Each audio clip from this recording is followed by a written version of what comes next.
nice. I depends on how many people express an interest.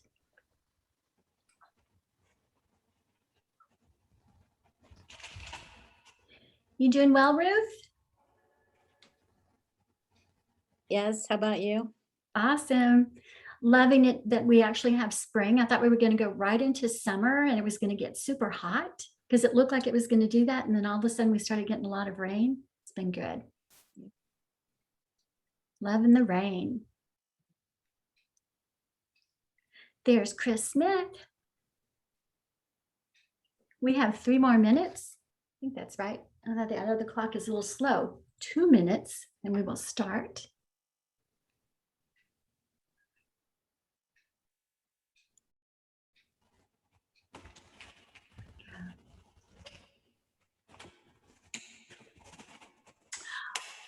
It was Romper Room.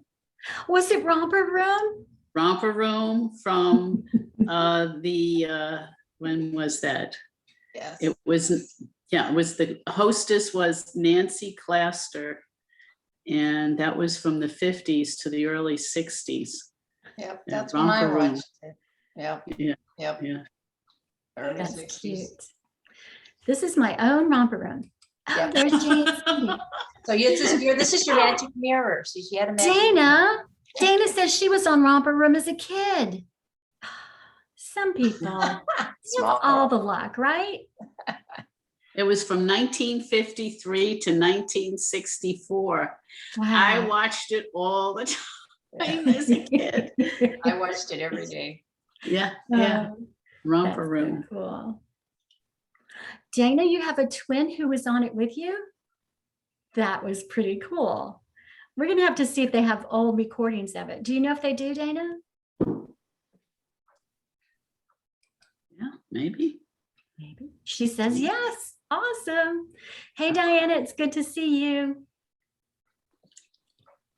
Hey, Jay and Cindy. Hey, Diana, do you want to talk about the legislation that's for reclaiming the Wildlife Act? oh, the Restoring America's Wildlife Act is back up. They've reintroduced it, and it sounds like from what my boss and the Texas Wildlife Alliance are saying that it has a really good chance of passing. So that would mean money to each state for especially rare species, but Nice. these primarily and habitats.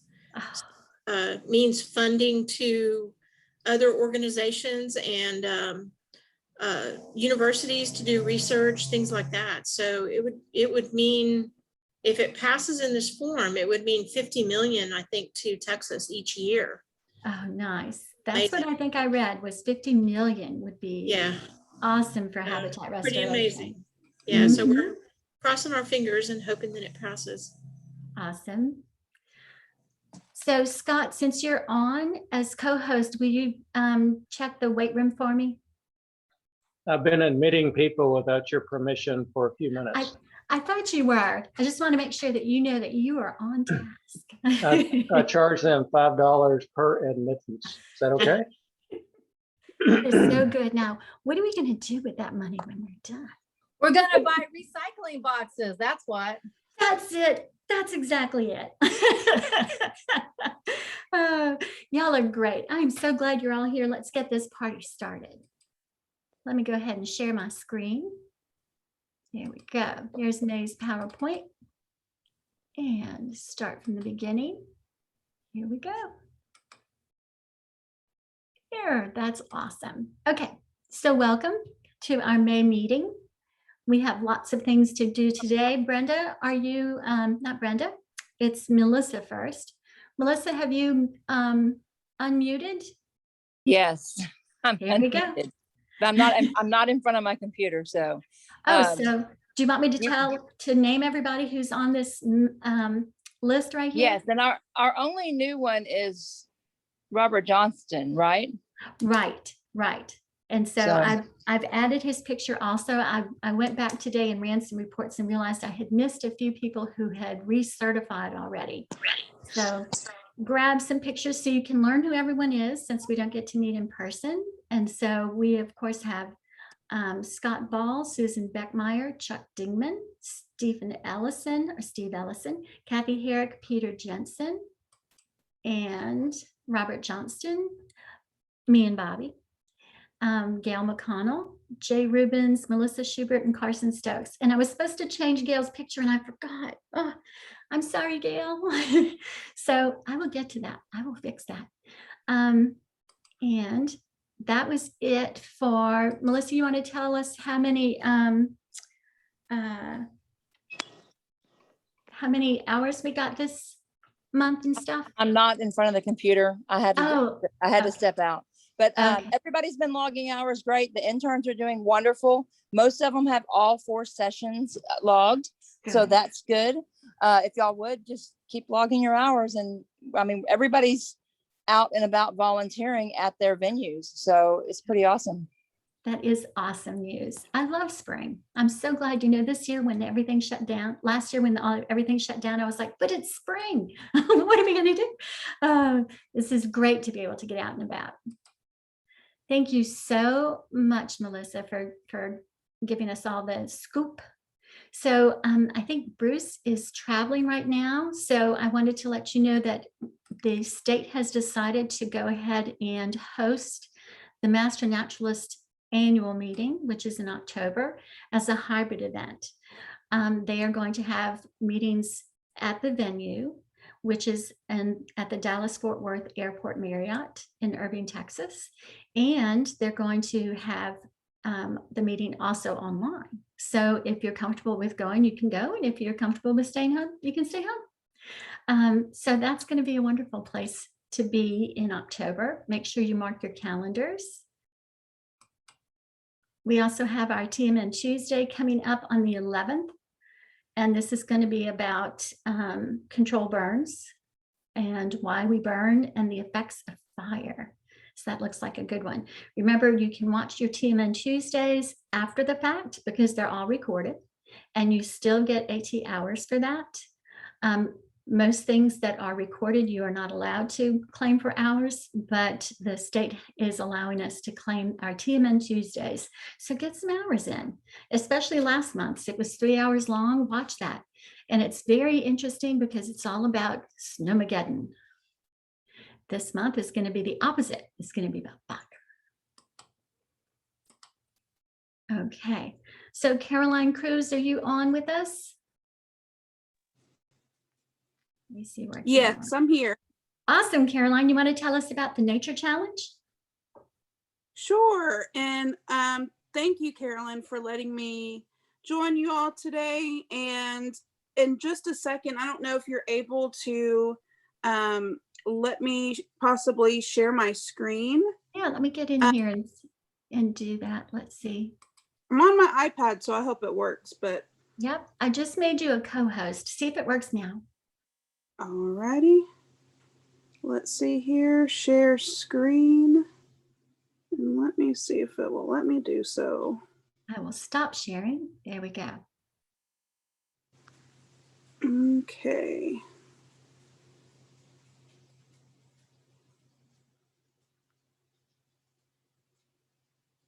All right. Sorry, it's making me type something in real quick. Okay.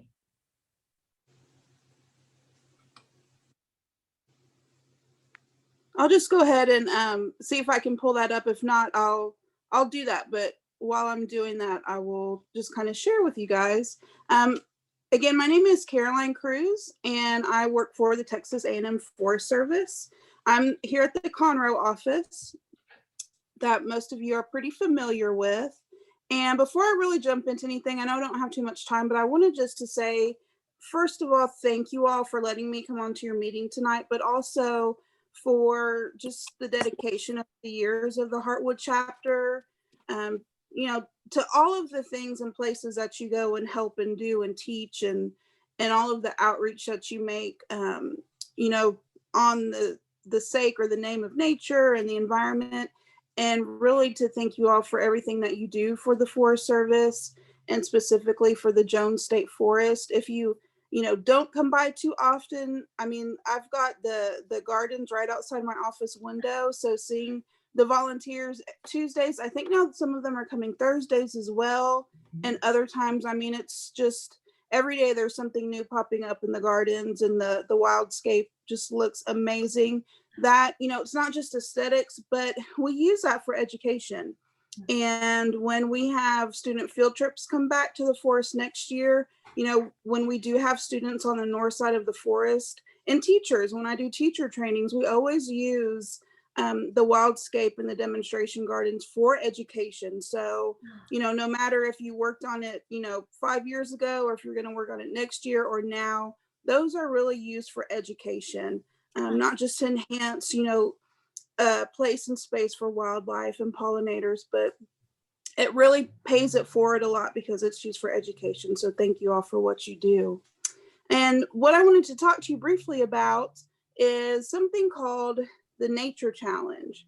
So we all may be somewhat familiar with the City Nature Challenge that just wrapped up on Monday.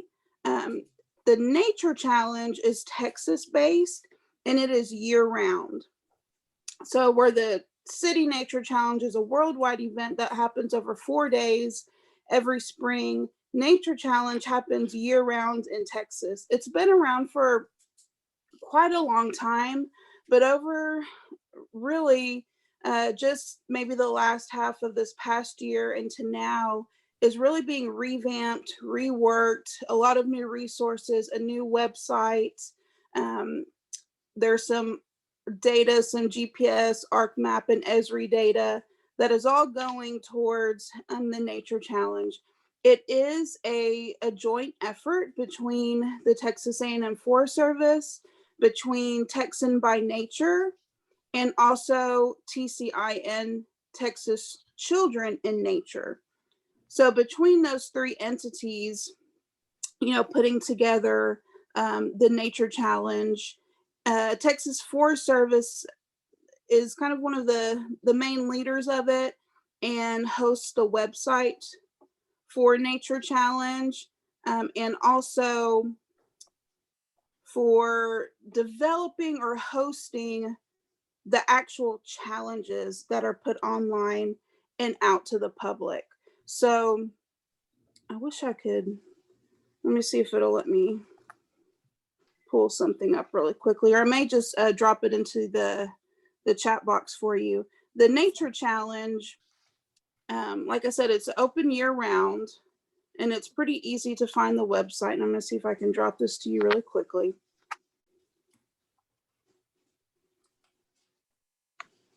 Find you again. All right. And I will pull up the chat, and I am copying and pasting it for you all. Awesome. And let's see if this works.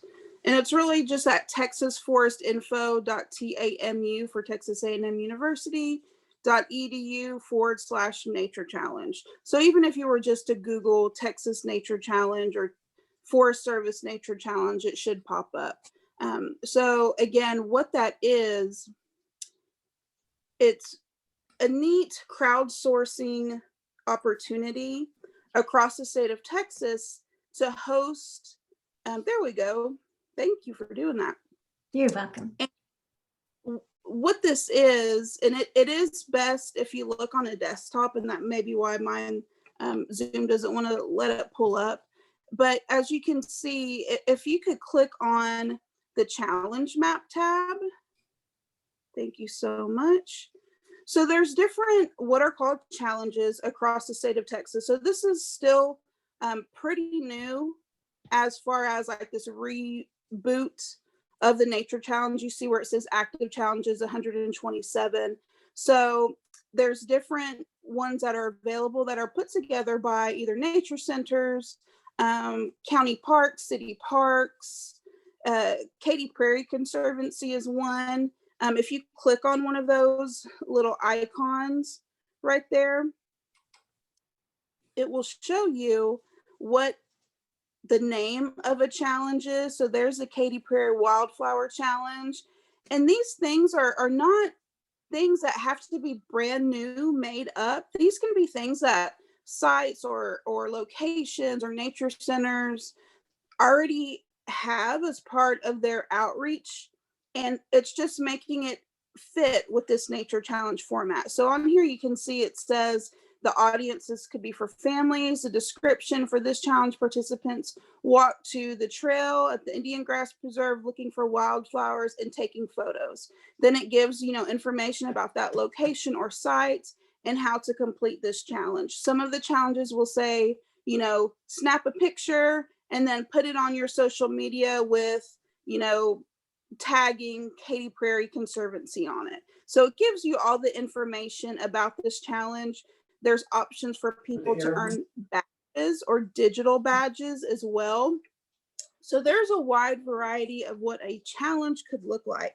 It could be something as simple as this one that Katy Prairie has, where you're taking different pictures of wildflowers and loading them up. There's some that are in the DFW area at some of their city or county parks where you're looking for unique trees and you take a picture. Some are things like a nature bingo card or a birding card, where you go and as you see different wildlife or plants or flowers, the individual or the families are keeping tabs. So it's pretty neat. The goal for it is really to encourage people to explore new places, and also things that may not have a cost associated with it, and really also a focus to get families out there. And it may be things that are already in their own community that they just don't know about. Another really great thing about it is that it's also just promoting natural places and spaces as well.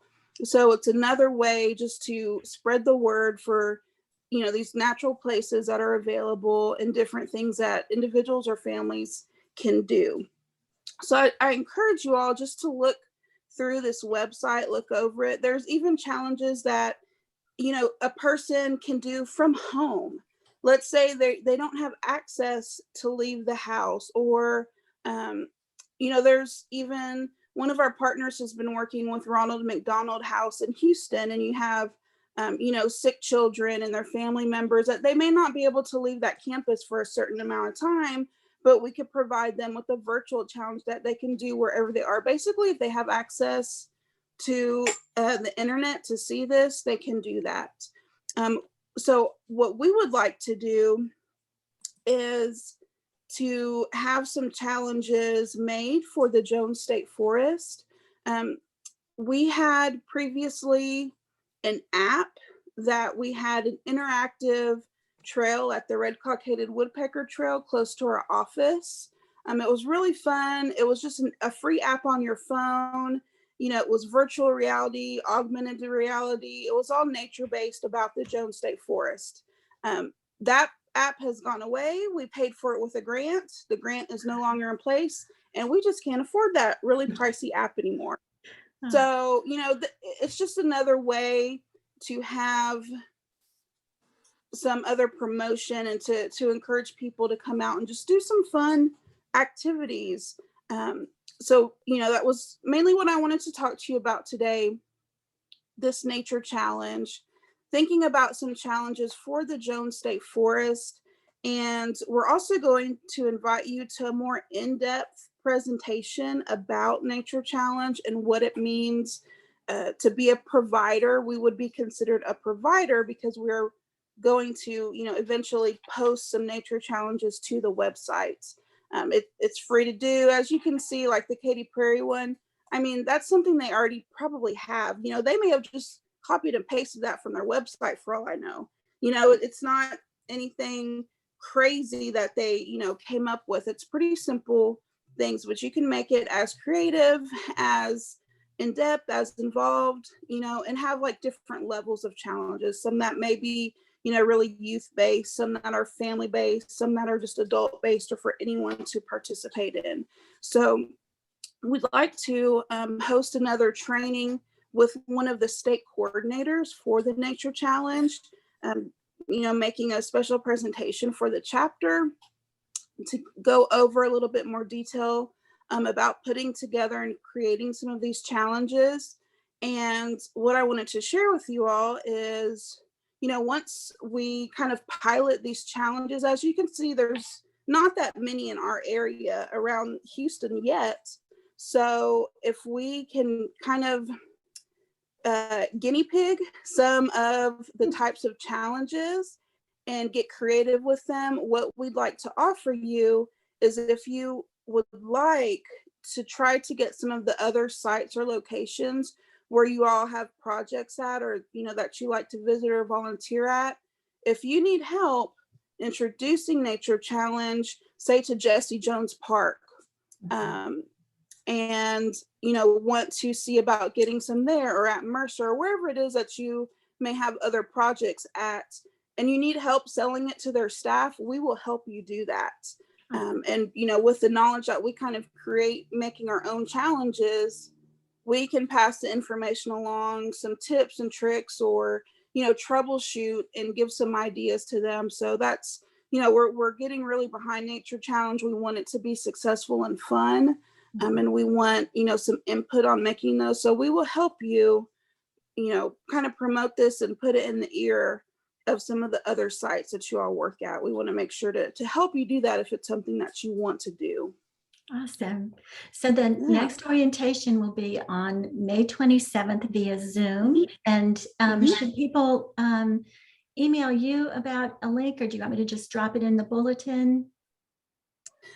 So if it works best for the members to do Zoom, we don't have a Zoom account. We do. We'll use our Zoom and we'll set it up. Okay, that sounds good, because we use Microsoft Teams. I mean, it's just as easy, I guess. But if you guys are used to using that, we're flexible. Awesome. So we'll go ahead and set that up, and if we'll put the link out in our bulletin for our members to look for, so they can join the orientation. And that's with the state coordinator for the Nature Challenge. Who'll be able to tell us a little more about how to get started and what things they're looking for. And this sounds like so much fun. Doing the nature bingo is so much fun, So to have that little added value, a way for people to kind of identify the things that they see as they're out and about, I think that's going to be an excellent opportunity for our members to get involved. Now, the orientation will count as advanced training, and then when you actually start working toward creating this project, it'll count as volunteer hours. So it's a little bit of both we're going to get in there. Caroline, thank you so much for coming on and telling us about this, and we look forward to working on it with you. Yeah, thank you guys. And I think what'll be neat about this is, since it is year round, some things, when we had, done our older version of this on the app, if we create it in the springtime and then they come back in the fall, the pictures are going to look different. They'll be looking for leaves that aren't on, the plants anymore. So, thinking of seasonal things that we can do and rotate. And this is going to be, out there, in perpetuity. So we can add, we can create, we can change out, make it exciting and new, and again, help you guys get this established or set up at some of the other sites around. So we are here to help. Any questions that you have, and I hope you'll be able to join us on May 27th. And one other quick thing I wanted to say to you guys as well is, if you are looking for, things to do, if you just get with your AT folks or your volunteer coordinators for your projects. We do have things that go on at the Jones State Forest. I'm hoping to bring back in-person school field trips this next coming year. I have a teacher workshop that I'm leading this summer in person with small groups that we could always, use assistance with. And we're also able to hire some young people this summer. So if you know of anyone who may be looking for a summer job, either as long as they're 18 or older, they could still be a high school student. They could be, a 2-year college, 4-year college, technical school, any type of background, any type of education, it does not matter. We want to introduce them to careers and pathways in natural resources and conservation. So if you know someone, a young person, that might be looking for, and it is paid, we have a grant, and it's called Growing Natural Resource Leaders. So we're looking to grow future leaders, get them some hands-on real world experience, and help them, to be a really competitive job seeker in the future. So if you know some young folks, doesn't matter how old they are, as long as they're 18 or older, we will pay them to come out and do some really cool things over the summer. So if you know someone, send them our way. That's awesome news. Thank you so much, Caroline. I'm glad you added that in there. I will Yes. include the email that Caroline sent me recently about that program to get new interns in the next bulletin. So y'all look for that information too. And thank you so much, Caroline. I can't wait to see what we come up with for the Nature Challenge. I love that. Wonderful. Thank you guys. Thank you so much for your time and letting me jump on your meeting. Y'all have a great rest of your meeting and take care. Thanks. All right. Thank you. So Brenda, are you here with us? I am. Can you hear me? Yes. Can you see the screen? I can see the screen. Okay. So you want to go Slides ahead up. and tell people about this 1 year later, the Nature Reflections? Reflections, yeah. So I was just looking for my version up here. Hang on, I'm sorry. I'm looking for my little Nature's Reflection screen. Actually, because it still says Nature Challenge on my screen. Oh, it does. Oh, yeah. does it say Nature Challenge on everyone's, or is it doing the correct thing or no? It's still Nature Challenge on mine. Challenge. Oh, well, let me Nature see if I can fix that for you guys. Hang on, let me share the screen with the right page. And it is going to be, I think maybe this one. And let me get rid of that one and then go back over here and see if this, now does it say Nature Reflections? Yeah, there we go.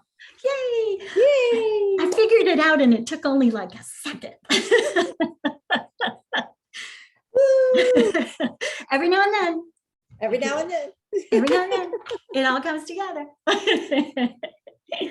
Oh my Okay. goodness. Oh, so. Well, okay, you guys. So as we're moving forward, we have a few more activities. One of the things that we've been presented with is the opportunity to take some moments and reflect on what this past year has meant to all of us and how nature has, I would say, helped get us through this past year and continues to get us through. So if you've got a few moments and you would like to create a little video or, just a little blog, we are looking for little videos for the Nature Reflections. Carol, I think you probably know more about this. I got the email about it and you put this wonderful slide together. It is only 0.5 hours, so half an hour, 30 minutes. So we're not asking that everybody put a big production on or anything like that, but just sit down and talk about what this past year's meant to you and do a little recording. You'll get CB hours for it, so it does count. And we would all love to hear it because we've all been through it and we've all had to figure out how to get through this past year. Yeah. Carol, do you want to add anything to that? No, they just have that little prompt and last year they had original songs, they had people quote poetry. They're not looking for, as Brenda said, anything very lengthy. A minute, around a minute or so is, plenty for them. They said if it's just written, there's a place on their website that you can go to and submit whatever you have. And they're going to share it with all of us on the state website. Yep, and the Texas Master. Yeah, we should probably. I didn't think about that. We should have probably put a link on the slide. Yeah, for that. Yeah, if you just go to the txmn.org, it should show up as one of the opportunities there. Yeah. So, ready for the next one, Brenda? Sure. There we go. Have you seen this one? This is, I think this may be a surprise to Brenda. No, it's my little guy. Isn't this adorable? And it looks like one of those sliders, doesn't it? But it doesn't have the red ears. It's Yeah, called, yeah. I was actually going to say that. That's not a slider. I have two of not. them. They're my pets. And Yeah. he is definitely not a slider. Not a slider. Uh, It's the Western chicken turtle, and apparently they are in this area, and they're very rare. They're considered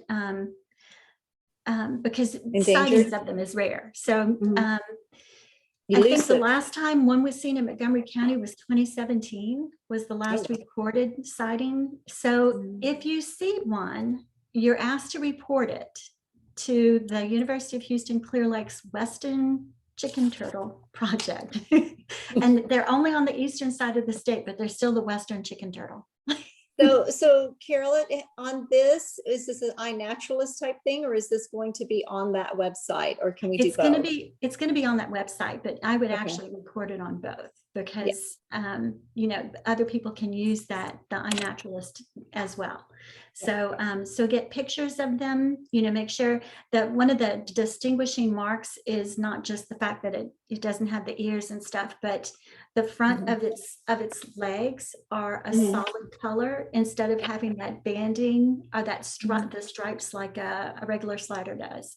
So because they do look pretty much like a slider. Yeah, they Yeah. do. I was going to say that shell markings are a little different, and then The shell and they're a markings little are different. deeper. Yeah, Mhm. they're a little deeper, a little smoother on top. But very interesting. That's kind of Mhm. cool. I'll have to go see if I can find one. Yes, I yes. kind of So, like and turtles just a little bit. I love Um, turtles. So if you go to this website, Mhm. there are lots of examples of, you know, if you look at this on it and it's the Western chicken turtle. And if it's this, it's going to be the green slider. So go check that out and start heading out to the wet areas and see if you can find yourself the elusive Western chicken turtle. I'm typing that in right now. There you go. That is very Anybody want to go exciting. look for the chicken turtle with me? That would be awesome. I would totally do that for a day. And this is Seriously, the last page for you, Brenda, is about the few opportunities we have left from Mercer. We're going to have a few more. I got an email just kind of reminding from Susan Chapman about Mercer needing more volunteers. Yeah. So not only do we have the Milkweed project going on at Mercer Gardens and needing all level of help out there, Susan has also stressed that there are several ongoing needs and there are a need for volunteers. And so just by signing up or reaching out and going out to Mercer, doing a lot of the activities that are out there, you will get VMS hours that way. So lots of things, nothing specific. She was just saying, please, please, please, just everybody, we need help. She listed like the Herbarium, the Botanical Library, art illustration, seed management, sign making, inventories, et cetera, et cetera. So, and you can reach, you can send an email to myself, to Annette Teeler, to Susan Tista, or Linda Costanza, I believe, and somebody will get back with you and let you know where their greatest needs are and where they can plant you. There also is May 7th and 8th, the Mercer plant sale, which is really right here upon us. There's a few opportunities, not a lot, but there's a few opportunities where you can get VMS hours. You have to be careful with the plant sale and go for things that, like you're helping people figure out how to plant the things, talking with people and stuff, not the actual selling of the plants. That doesn't count. But being out there and being an assistant, talking to the public, that's all public outreach. That works great. May 12th is the Micro Mercer public outreach. Again, they need help, sign up. They will take us all. So if you're looking for hours, you need hours. Mercer's a great place to seek hours because they need lots of help right now. Terry MacArthur is in need of Watershed help. So in Watershed project committee, storm drain marketing, I believe not last year, but the year before, we had quite a few people from that went out and did that, and they had a great time and really came back with a good experience on that.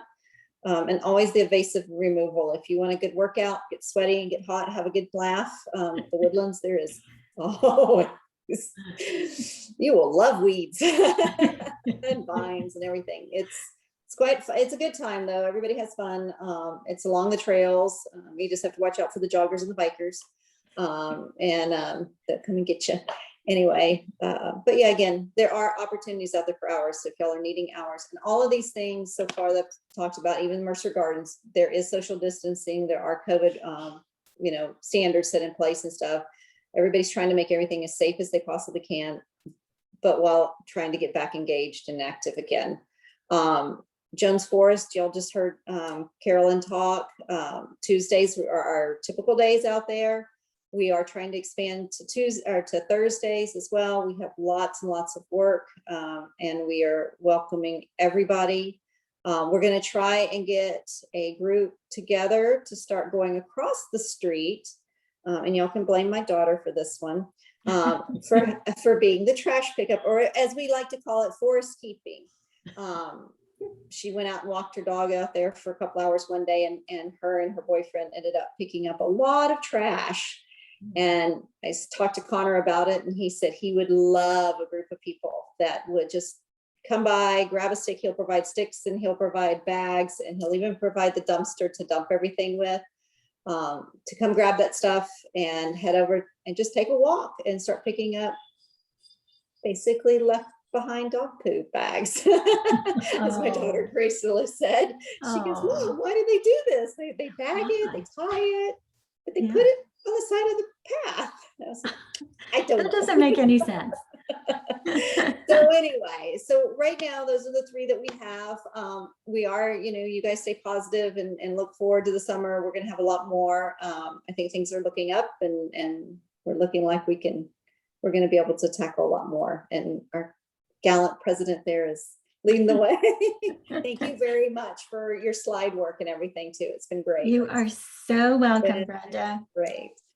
It's been fun. So now we're gonna switch over. Oh, and a lot of our stuff is on the calendar. So if there's a link that you need to register for something, just go out to the calendar and you'll find it there. Are we still doing Sign Up Genius for a lot of things? We're still doing Sign Up Genius, right? We are still doing Sign Up Genius. I think I took it down for the forest on Tuesdays because most of you know, y'all have got a pretty cohesive group. Right. And 6 feet apart, there's plenty of things for us to do that we don't have to be right against each other. So yeah, I think we don't need Sign Up Genius for that anymore. Right. And I was going to say, if anybody wants to text me, they're welcome to just shoot me a text on any of those. It's sometimes the fastest way to reach me and to get information and stuff. And I can send you guys in the right direction to find volunteer stuff to do and things. So in order to get Brenda's phone number, email her at heartwoodbsp@gmail.com and let her know what project you're interested in, and she'll get in touch with you. Thanks so much, Brenda. I appreciate it.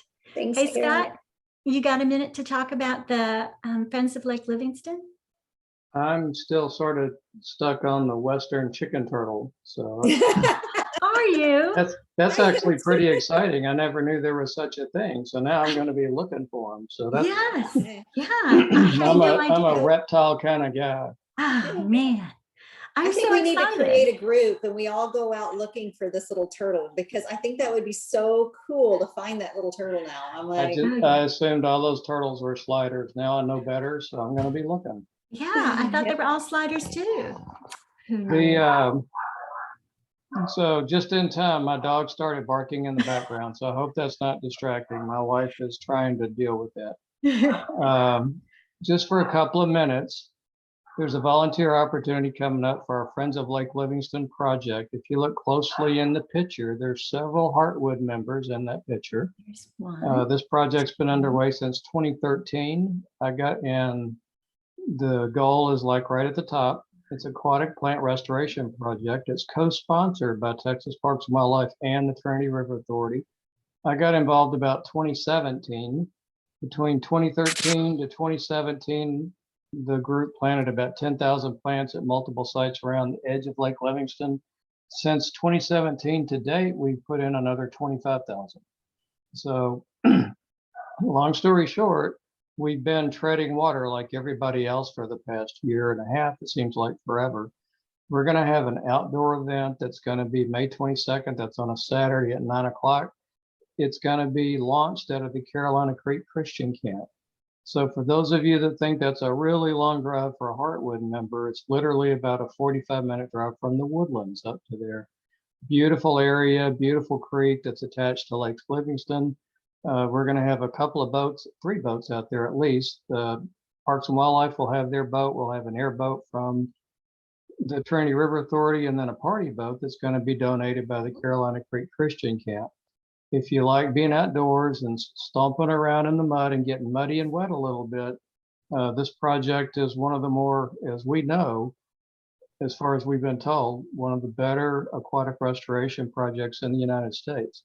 So it's got a lot of good success. I've got a really strong foundation. We have half of the board members are Heartwood members and the other half are Pineywood Lakes members out of Livingston. So it's sort of a co-joint chapter sponsored effort. And it's a lot of fun. And if you like half a day of being outdoors in a really pretty spot, please let me know and I can make it easy for you. Most of you know that I also do training for Heartwood. And so we have an email, heartwoodtraining@gmail.com. If you're interested in coming, we will provide you water shoes and a life jacket. You really don't need one. We're going to ferry you across the creek and you'll be stomping around the shoreline on the other side of the creek. But we will provide water shoes, and all I need to know is your name and your shoe size, and you're in. So anyway, thanks for letting me have a few minutes, Carolyn, and hopefully we can get a few Heartwood members that might like to give it a try. That sounds like so much fun. And it's so beautiful up there. Oh, just gorgeous. Just one last thing, Carolyn, as life would have it, I'm going to see a live stream middle school band concert in a few minutes. I wanted to give a shout out to Brittany, who I saw give a presentation a couple of years ago at the annual conference on aquatic plant stuff. And she's really good. And I think it's a really exciting thing. So I'll be watching the recording later on. Awesome. Thanks, Awesome. Thanks so much, Scott. Thank you. So Terry, I don't think is on today. Terry, because I think she has another meeting that she was supposed to go to, but the Watershed Project Committee, Terry is our Water Resources Director, and she said the monthly meetings are now on first Thursdays. The one coming up this Thursday, tomorrow, is at 3:30. They talk about water issues, they plan for classes, they participate in volunteering to help with community-wide water conservation related activities. So if you get a chance, contact her. Her email is heartwood2o resources@gmail.com, and she'll send you a link to that meeting. It's going to be via Zoom. Then this Saturday, they're having Smarter About Sustainability. And that is the first part of it will be geared toward Woodlands residents who've gotten new water meters. It's learning how to make the most of that new water meter. And then following that will be how to have a successful pollinator garden. So it's a 2-segment workshop. You can contact Terry again at that email address above, or you can visit the Woodlands Township Environmental Services page, and it'll be on the calendar there with the registration link. In lieu of their June meeting, there's actually the Spring Creek Watershed Protection Plan meeting is going to be on June 3rd from 2 to 4. And you can go to the springcreekpartnership.weebly.com and look for that link so you can register for that.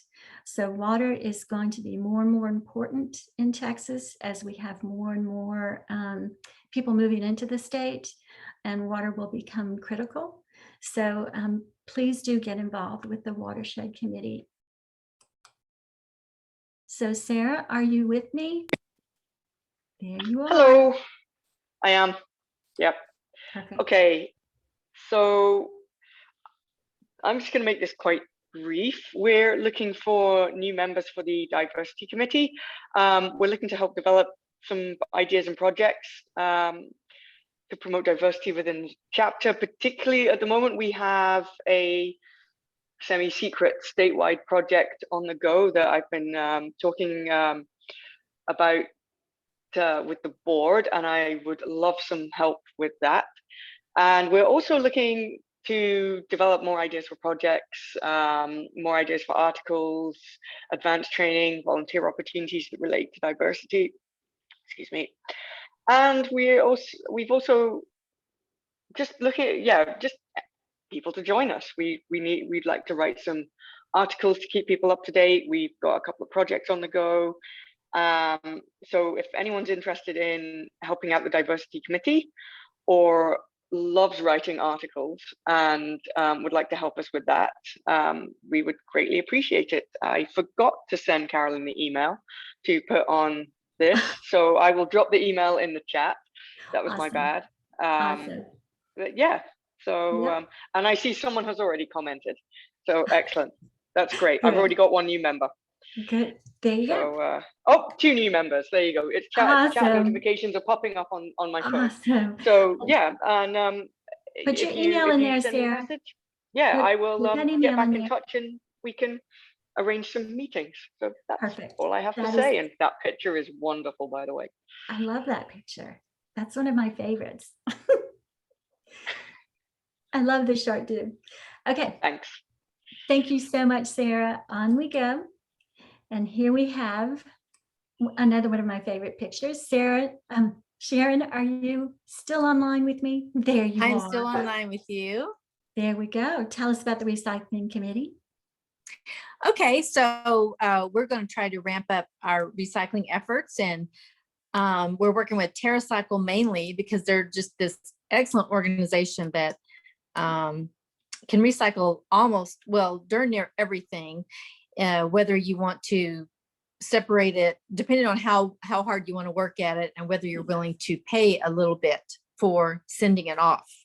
But great effort, and I'm in the process of reading 3 books by the CEO of TerraCycle, and I'll report on those later as I have read them. But great information there, and it's very inspiring. So for now, if you want to join up on this, it would mainly be at this point helping me to collect and store some things until we have enough to send off to TerraCycle, which, you know, I can do that for right now. And then just talking it up, and yes, this is what we're collecting, and helping me collect that stuff as we're together. It'll be much easier when we can, you know, meet in person.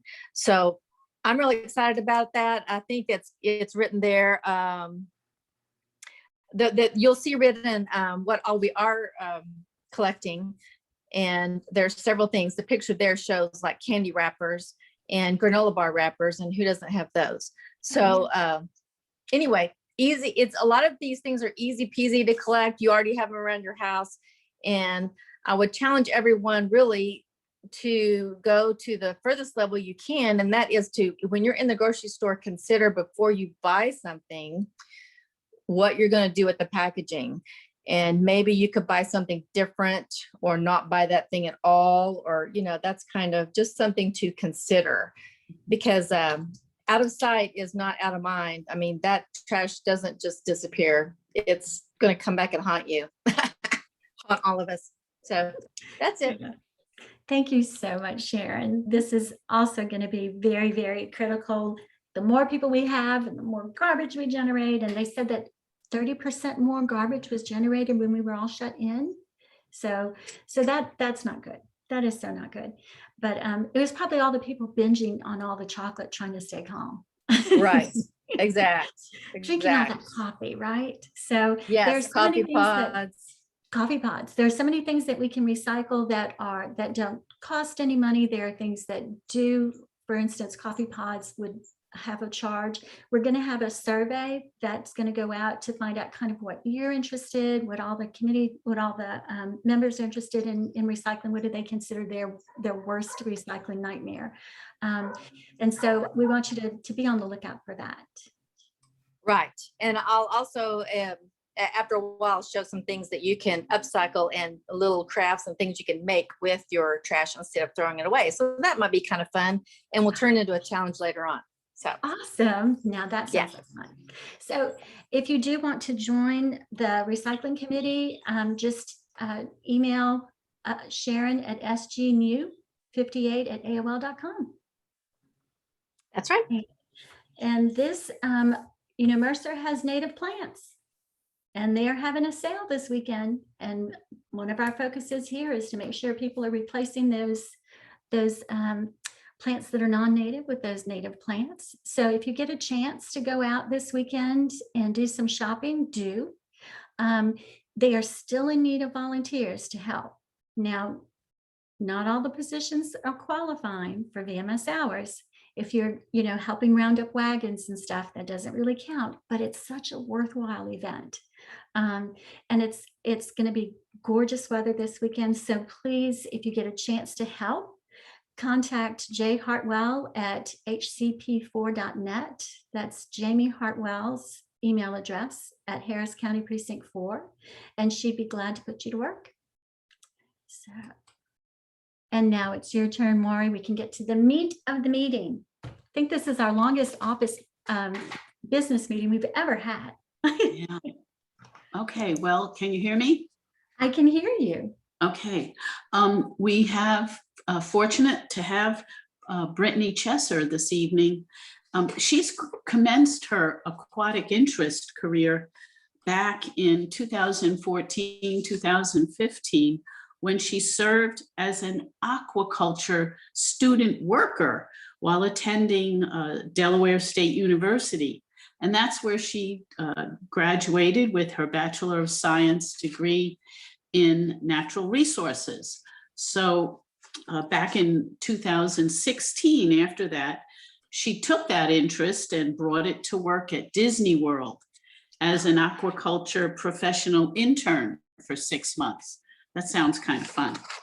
And then when she finished with that, she went on to, in 2016, to study wildlife, fisheries, and aquaculture at Mississippi State University.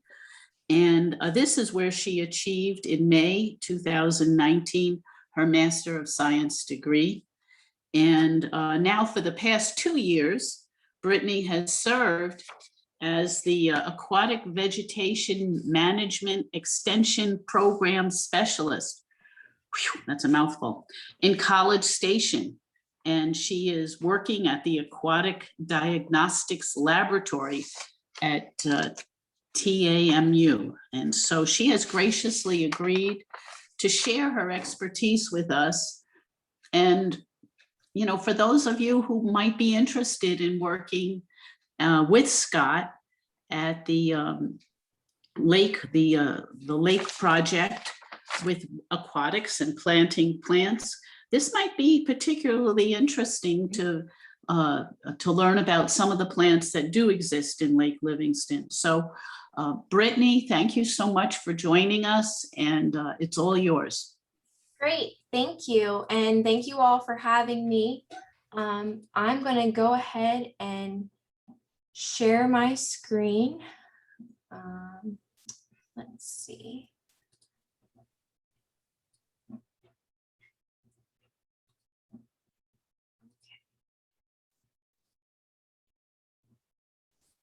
So you should all be seeing my screen now, correct? Yes. Awesome. So thank you for the lovely introduction. As you can see, I get a lot of questions if I'm an Aggie graduate. Unfortunately, I am not. I've kind of been all over the place, but I do really appreciate Texas. And just a little bit more about the position that I am in right now. As you could tell, my background has been based a lot in aquaculture and food sustainability. And that's really why I got into natural resources as a whole. And of course, when you are dealing with aquaculture, especially when you're producing on a large scale and pond impoundments, one of the things that you have to face is aquatic vegetation management. And so not a lot of people have a ton of experience in this or necessarily want to go into aquatic vegetation management. The only program or official program where you can get a degree is based out of the University of Florida.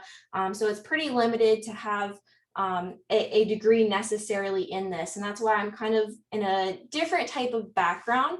But currently, my main job is providing education to private landowners. So whether that be ag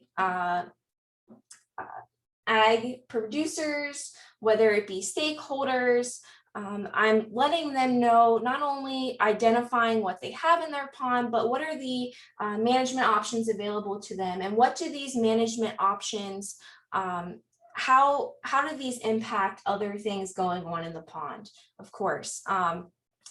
So this picture here that you see on the screen, can you see my mouse moving as well? Because I might point to some things later on. Yes, okay. Yes. So this picture on the screen is actually from yesterday. Just to let you know, I do go out in the field.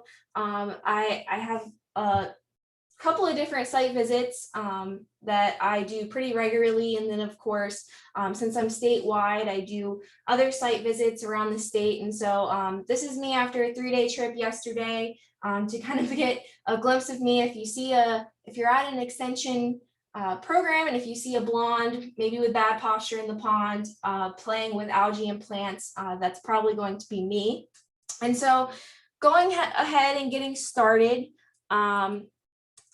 when we talk about aquatic plants, what do I mean? Of course, to everyone, this could be completely different. And so just to go over what extension or myself typically classifies as an aquatic plant, we have a couple of different classifications. We have our obligate wetland, facultative upland, and obligate upland. And so these are based off of, if you've ever been on the USDA website and looked at their wetland indicator status, this is the classifications that they have. And so your obligate wetland plants, this is when they almost always occur in a wetland. So this is over 99% of the time. And so this is what I primarily deal with. There is a lot of plants. Every once in a while, I'll get questions to ID something that is next to a pond, and for some reason, it is facultative upland or obligate upland, because as you can tell, there is a certain percentage that they can be next to a pond or in that shoreline area, that moist soil. But I primarily deal with obligate wetland plants.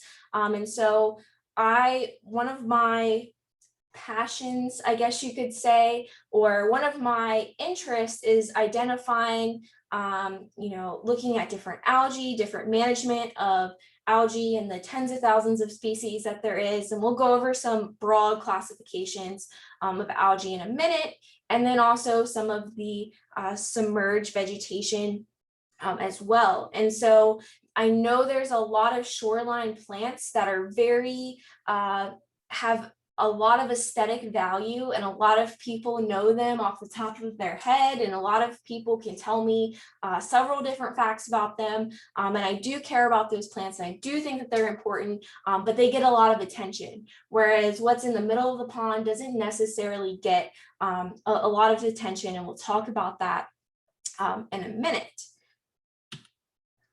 I just also want to cover that since I do deal with private water bodies, I primarily deal with salinity that's considered either fresh or intermediate. So roughly completely fresh water up to about 3.5 parts per thousand.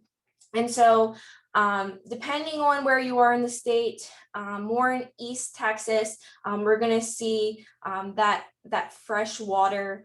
If you're on a private impoundment, sometimes, especially in West Texas, I see a lot of intermediate just because of usually something has gone wrong.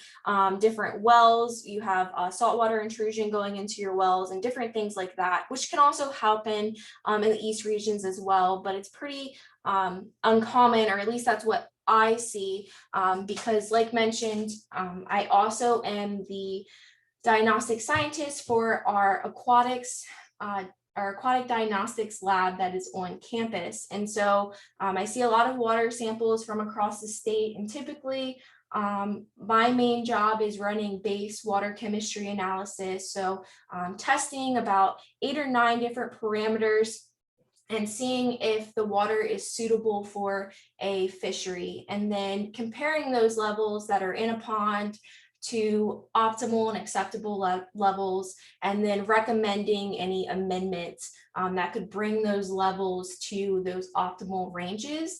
And then if you also providing information that if you don't bring those levels to those, optimal ranges, how could it affect your fishery? Is it going to have a large impact, or is it going to have a small impact, maybe only limiting a couple of species of what you can grow in your pond? So that's kind of going off on a tangent, but just know that primarily what we're going to talk about today, the particular species that I'm going to point out are freshwater to intermediate species. Most of the time, they're going to be really thriving in what's considered freshwater, and they're going to be tolerant. Some of them are going to be tolerant of these intermediate salinities, but I think all of these species that I'm going to go over today, they fall in these 2 ranges, and there's a couple that when they have older growth, they might be able to tolerate a higher salinity point.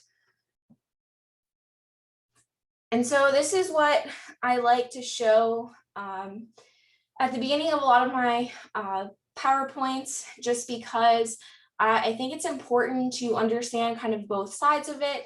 I know when I do a lot of Texas Master Naturalist programs, I like to focus on the plants that offer a lot of wildlife value, are very beneficial to the water column. But most of the time when I'm actually giving presentations or education or answering emails or anything, it's usually because someone's coming to me with a problem. And so I like to always explain to people that you need to have a healthy balance in your pond. And it's really dependent on your overall goals of a water body. So if someone has a fishery, usually you want about 25 to 30% of it vegetated, or that's the amount of vegetation in the water column. And of course you want a nice buffer around the outside edges of the pond. So when I'm talking about this percentage, I'm talking about what's actually in the pond, and we'll talk about why in a second. And then so it's important that you need to have a healthy balance, because if you have a waterfowl operation, which is actually what I've been doing for the past 3 days, where we have very, very shallow impoundments, and they want to provide food for some of the migrating waterfowl, not only just for a hunting operation, but just because they are trying to create somewhat of a conservation setting. And so they're going to want a higher percentage of these aquatic species present throughout their water body. And that's one of the reasons why they have maybe more shallow water bodies. And so one of the things that a lot of people come to me for is they want to know what to plant around their pond to limit erosion. So eliminating a lot of that silt that may be going into your pond, causing a lot of siltation is what we call it. And so you have very turbid waters, which can have a lot of negative effects, not only on a fishery, but in some other areas as well. And so this is just one example. This is buttonbush. And so some of our native wetland plants have very high stability ratings. And this one in particular is rated at about an 8. So just to give you an indication of what that means, bare ground has a stability rating of 1, and anchored rock or logs have a stability rating of 10. And so this is pretty well at stabilizing your bank. Unfortunately, if you've seen the list that I believe is put out by Texas NRCS or Texas Water Resources, they have a list of plants, aquatic plants or wetland plants that offer higher stability ratings, and you need to be careful because some of them on there are non-native invasives. Some of them are invasive plants, even though they're native. So buttonbush, it can take over very quickly, and it's actually used in a lot of situations where you have some of our native plants like tallow or sorry, some of our invasive plants like Chinese tallow and some other invasive non-native emergent species, and buttonbush will actually outcompete with it. It won't spread as bad as some of our other species, but again, just be mindful that a lot of these aquatic plants, whether they're native, non-native, considered invasive, whether they're on the Texas aquatic or whether on the Texas harmful plants list, they do pretty well for themselves. A lot of aquatic vegetation takes over pretty quickly. And so just keep that in mind. They also provide food to waterfowl. And so I will show you a couple more examples of this as we go into different species later on. And then skipping all the way down to the bottom, aquatic vegetation does provide oxygen production. And so one of the misconceptions is that our submerged vegetation, so we'll talk about classifications a little bit later, but our submerged vegetation, so these are the plants that are rooted and underwater in the water column. A lot of people like to say that these oxygenate the pond, and they do produce oxygen through photosynthesis, but they, like any plant, they also respire at night. And most of the time, they are actually respiring more than they're producing during the day. And so most of the time, they're causing a net loss. And that's why we typically recommend to have that 25 to 30% in a water column if you're going to have a fishery. Because if you have more than that 30%, they're going to be respiring and consuming a lot of oxygen at night. And you could have a potential fish kill. And that can go on to a lot of other things. I can go on a lot of other tangents about that. But what does produce a lot of oxygen is the planktonic algae. So the microscopic algae that's mixed in very thoroughly in your water column. It doesn't form any scums or mats unless if you have a complete overabundance. And a lot of times that gets confused with cyanobacteria. But this is what produces about 80% of a pond or a static water system. So when the water is not flowing, 80% of its oxygen. And so it's really important that a water body, especially some of these smaller impoundments, that they are not completely clear. You do not want a fishbowl. You definitely want these beneficial algae. They are also the basis of the food chain. So they provide food to your zooplankton, your diatoms, and these provide food to your larval fishes. And this is what helps in a fishery. This helps with recruitment. So taking your larval fishes and making sure that they have enough food so they're reaching that adult stage where they're able to reproduce.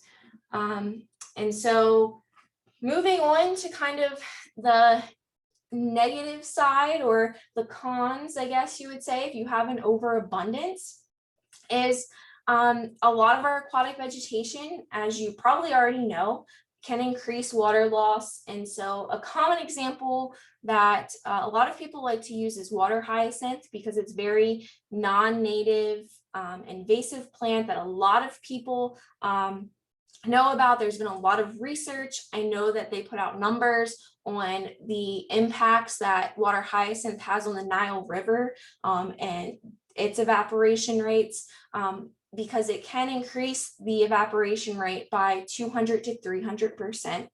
But some of our native vegetation can maybe not be as bad, but they can make a pretty significant impact.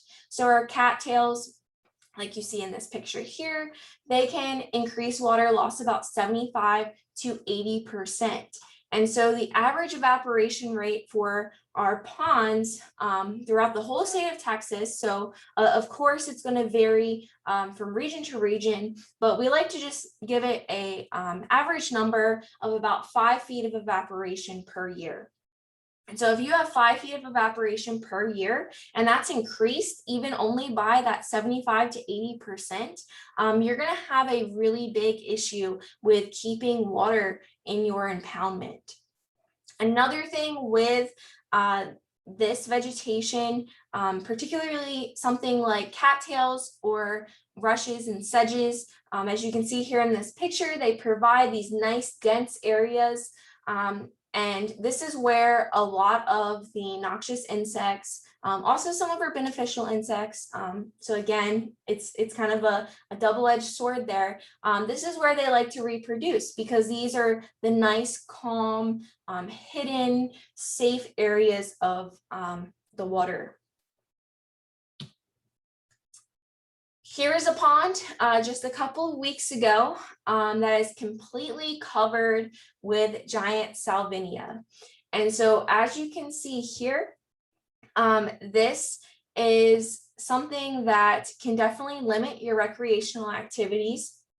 But most importantly, at least to me, is it's out competing our native species that are underneath. It's out competing that beneficial planktonic algae. It's having impacts through dissolved oxygen issues, if there's any fishery in here.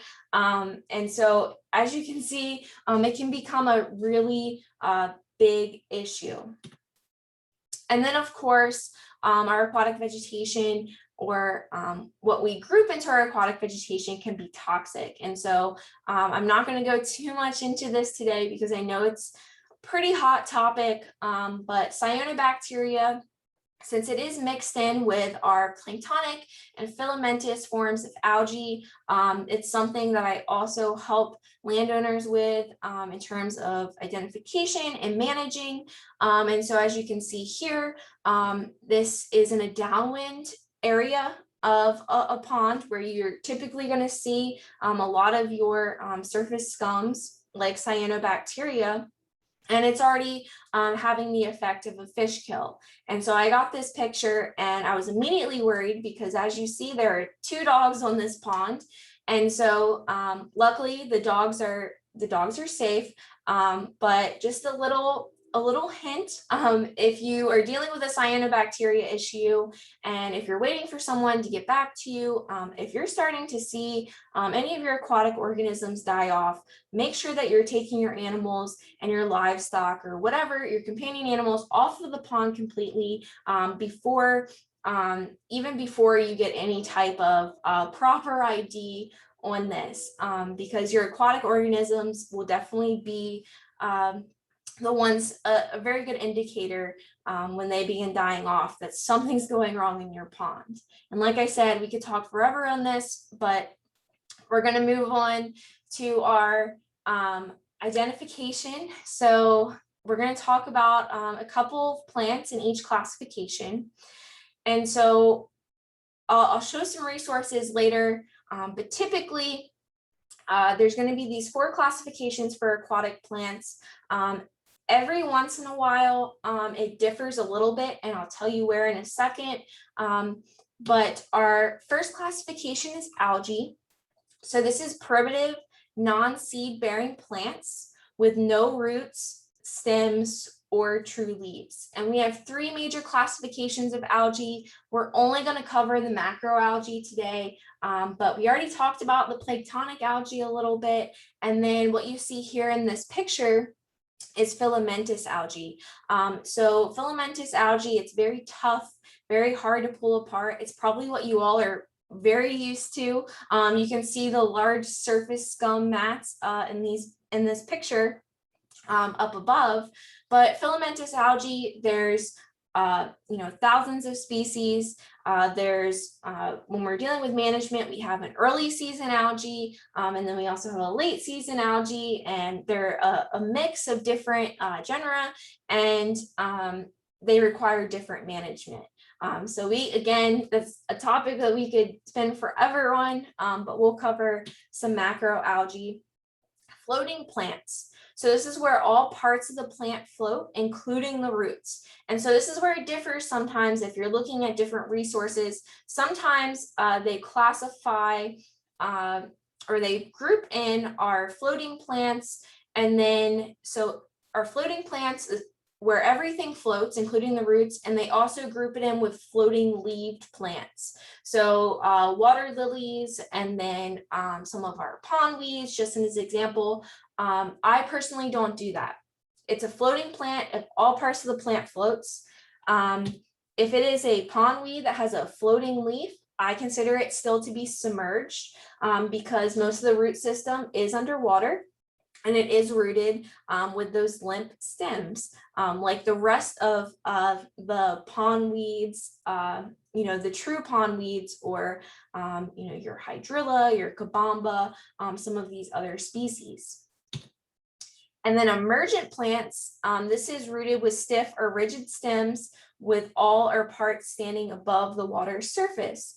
And this is where I group in water lilies because they do have a very large, thick rhizome rooted in the sediment.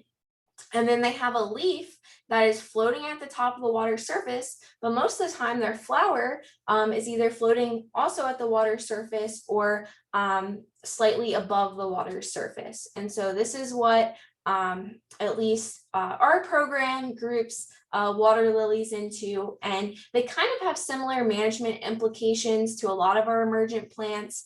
And then our for example, American pondweed that has a floating leaf. It has a lot of the same management implications as our submerged vegetation. And so it's just easier to group it that way. But moving on to our algae. And again, there's 3 different classifications, but we're going to cover a little bit about macroalgae just for the sake of time. So macroalgae are often confused with our normal rooted pond vegetation, but they are a macroalgae. They're multicellular. They have very large algal cells, and they have these appearance of having the stems and leaflets. But again, they're not plants, and they do have very different management implications. And so this is why I try to stress to people to properly identify what you have going on in your pond. And this is actually, it's funny, you showed the chicken turtle earlier on, and it actually had a macroalgae on top of it, along with, it looked like a little bit of naiad. So you guys were looking at the turtle and I was looking at what was on top of it. So maybe a little bit of a difference there. But with your macroalgaes, we have 2 main genera that I'm going to cover. And please, I'm going to give colors in this, especially with our macroalgae. Like here it's listed gray to green. Please don't use color as a solid indicator. If you were going to go out and look at or identify fish, you would technically, hopefully, you're not using just color to identify fish because they change with different water chemistry, and it's the same thing in different, sunlight penetration. It's the same thing with Kara. I know field biologists who go out and we go out together and they will argue with me about a macroalgae and a submerged plant because they said the submerged plant looks a little bit more gray and that's a little bit more characteristic of macroalgae. Please do not go by that. I also want to point out we have our little QR codes up on the top right hand corner.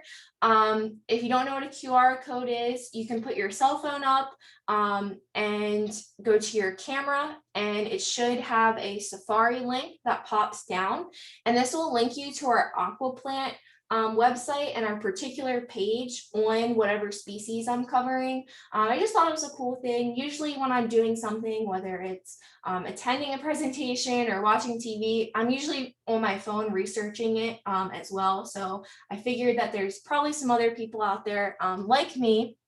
But our first grouping is Kara. There's multiple species.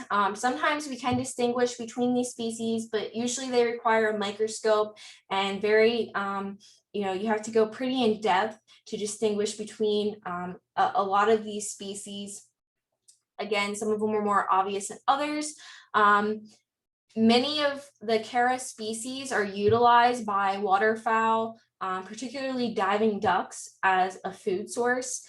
Typically, they're found in fresh water, but can tolerate very short terms with an increase in salinity. So if there's a short-term increase to about 3 parts per thousand or less, they are able to handle it.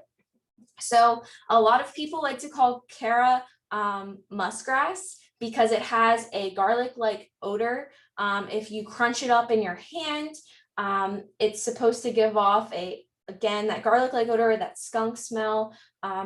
I personally do not go by that because I think all pond plants smell. Most of the time I just smell mud. And again, this is one of the things where people just take this one key characteristic instead of 3 or 4, and then they're going around smelling pond plants and then they're misidentifying. So it is usually gray to green. There is no flower because again, it is a macro algae. It does have spores, which you should be able to see and a couple of other photos I have of it. It's not going to extend above the water surface, and it has a grainy or crunchy texture. And this is how you can tell it apart from our other macroalgae. It has very cylindrical whorled branches and usually has the appearance of these 6 to 16 branchlets around each node. Nutella, this has no odor, but again, don't just go by that. It's very soft to the touch compared to Cara, and it's usually more of a light green, almost a neon green, like you can see in the left side of this picture when you take it up out of the water, but some species can be more of a dark green. It has very forked and bushy branches towards the terminal end of terminal end of the plant, or towards the terminal end of what we call branches is going to be extremely heavily branched. And this is the macroalgae that I think was on that chicken turtle that we saw briefly at the beginning of your meeting.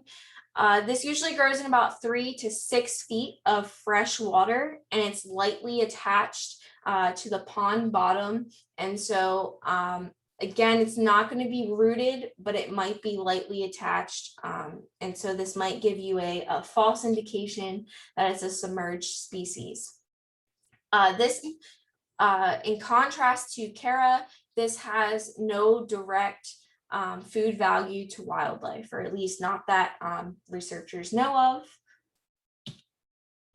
Moving on to our floating plants. And our floating plants are very interesting because just alone, even though they're a pretty small group, they make up about 5 of the roughly 33 Texas state listed noxious weeds. And so most of the plants on this list, like your water hyacinth or your giant Salvinia, were brought to the US intentionally and then later dumped into backyard ponds, canals, and other waterways.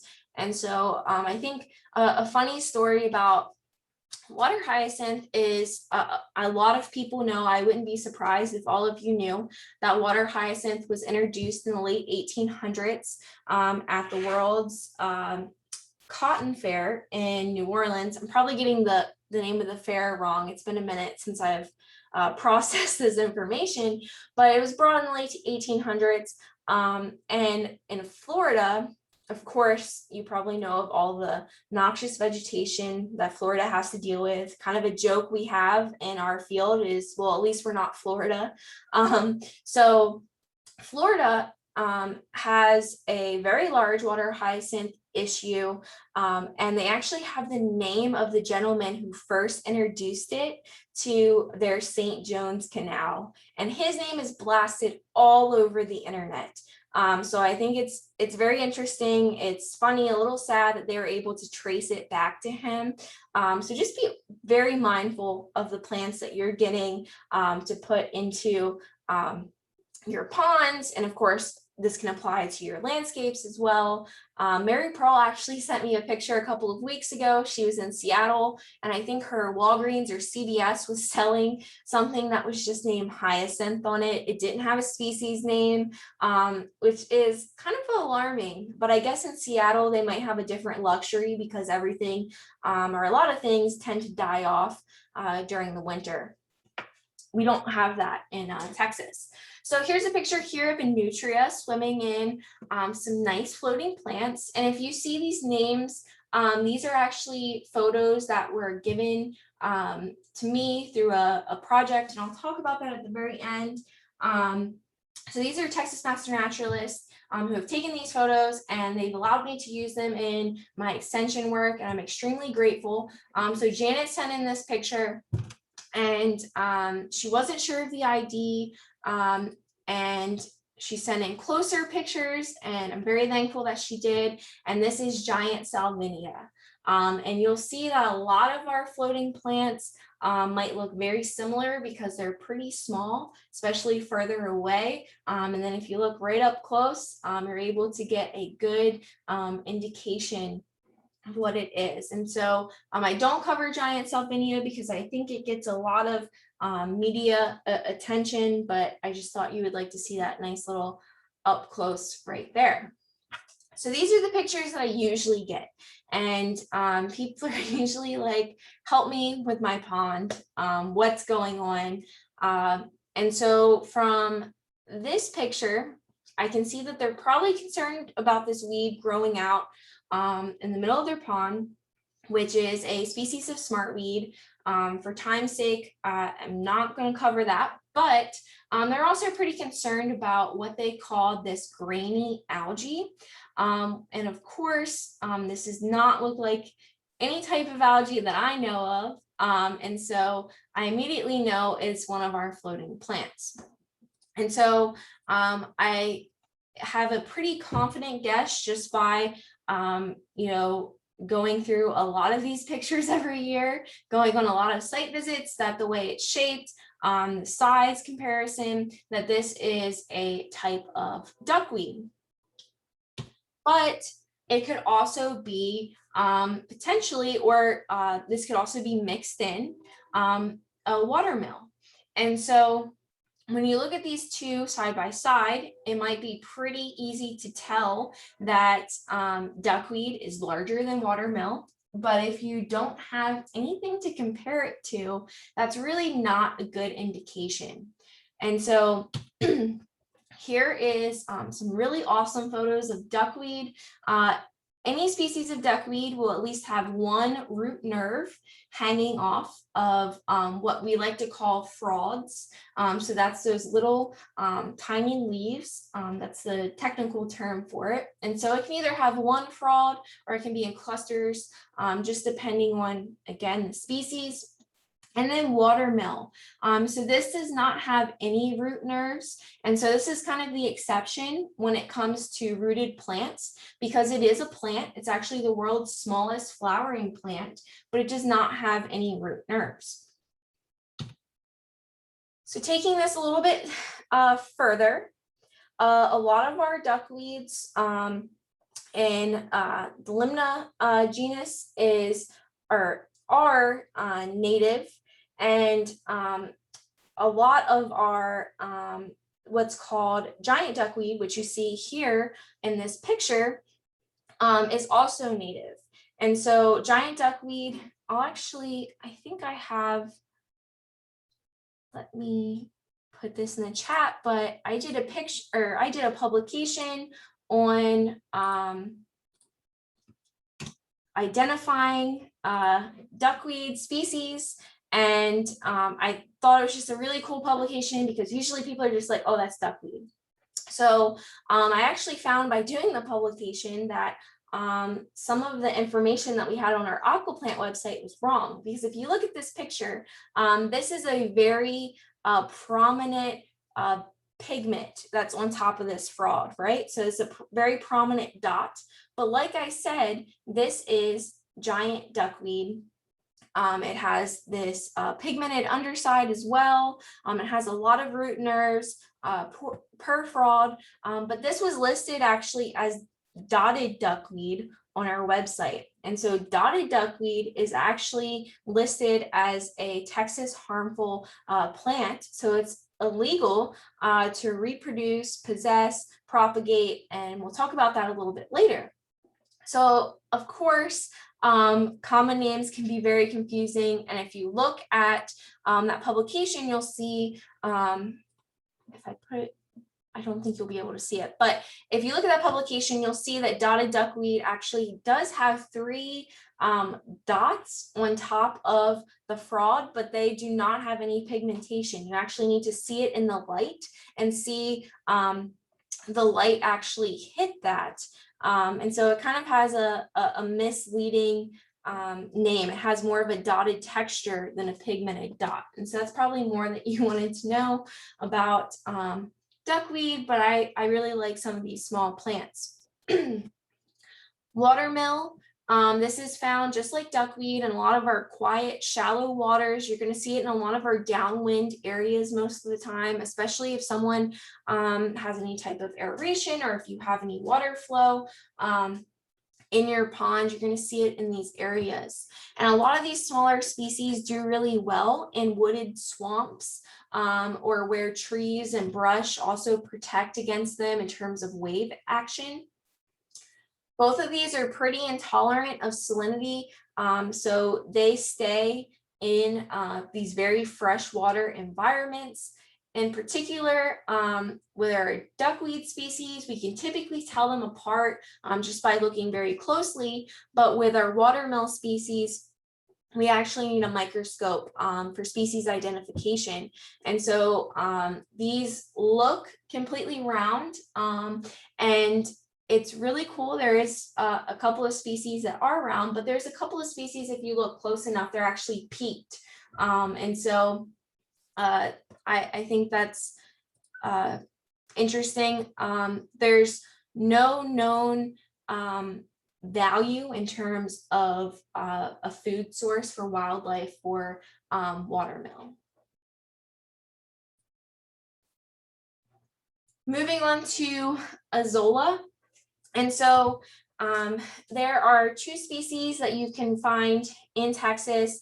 The most common one is the one you're going to be seeing these photos of, but most of the time it's just called Azola or mosquito fern.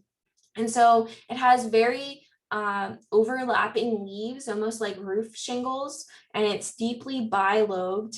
It does not tolerate any type of salinity. It's in very fresh waters, just like your duckweed and your watermills, and it's typically also mixed in with your duckweed and watermills.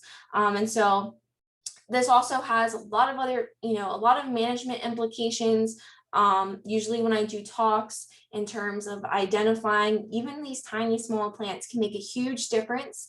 And they usually reproduce in about 4 to 5 days. So they double their population in that amount of time under, good growing conditions. And so while these species, or most of these species are native, they can be very aggressive. They can cover a whole entire water body, which limits sunlight, outcompetes your native plants, and some other issues that we talked about. I do want to mention that Azola is typically, when it's healthy and it's growing actively, it's very green in color. But when it's stressed, or when it's dormant, it'll actually turn more of that red to rust color.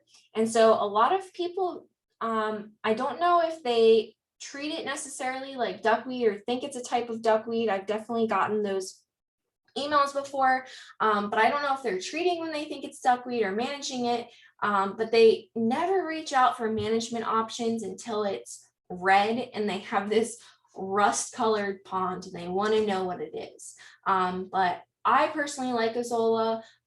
Just again, with my background in aquaculture, this is a group that a lot of third world countries will actively try to propagate, and then they will dry it out because it's very high in protein, and they'll try to incorporate it into some of their animal feeds as a high source of protein, because some of these other proteins may not be available to them.